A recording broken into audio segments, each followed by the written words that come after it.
Bonjour, nous allons voir ensemble comment paramétrer les exercices de situation et les périodes de comparaison dans 7G100 états comptables et fiscaux.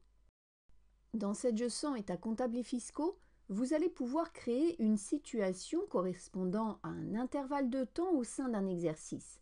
Vous allez pouvoir suivre l'évolution de votre activité et éviter ainsi d'éventuels problèmes de gestion. À partir du moment où vous créez une situation, vous pouvez renseigner jusqu'à 4 périodes de comparaison. Ces périodes sont utiles pour éditer des états comparatifs. Elles font référence à des périodes antérieures à la situation sur lesquelles vous les définissez. Par le menu Fichier, Paramètres Société, cliquez sur la vignette Exercice. Sur l'écran qui s'ouvre, pour créer une situation, placez-vous sur l'exercice souhaité et dans la partie Situation à droite de la fenêtre, cliquez sur Ajouter un nouvel élément. Précisez les dates de début et fin de la situation, dans notre exemple, le 3e trimestre 2022. Cliquez sur Enregistrer pour enregistrer vos paramètres. Cela a comme effet d'ajouter une ligne de situation dans la partie haute de l'écran sur l'exercice concerné. Si vous souhaitez créer également une ou plusieurs périodes de comparaison, placez-vous sur la situation et dans la partie basse de la fenêtre, sélectionnez les périodes antérieures à la situation sur lesquelles vous allez vouloir éditer des états comparatifs.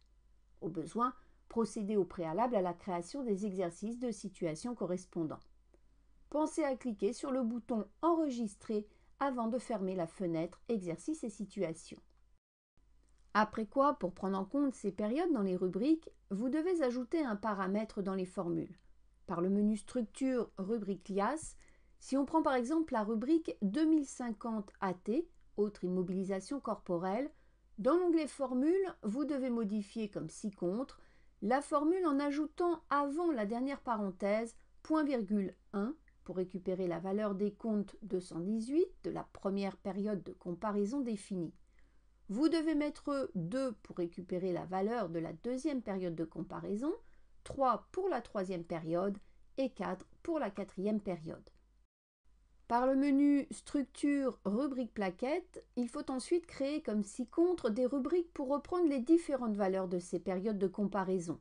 Dans notre exemple, on aura P2050 AT-N1 pour la première période de comparaison et P2050 AT-N2 pour la deuxième période de comparaison. Vous pouvez passer de l'exercice complet à l'exercice de situation par le menu Fenêtre. N'hésitez pas à vous rapprocher de votre revendeur pour savoir ce que suppose la modification de la mise en page de votre plaquette afin de faire ressortir les valeurs de la période sélectionnée ainsi que des périodes de comparaison.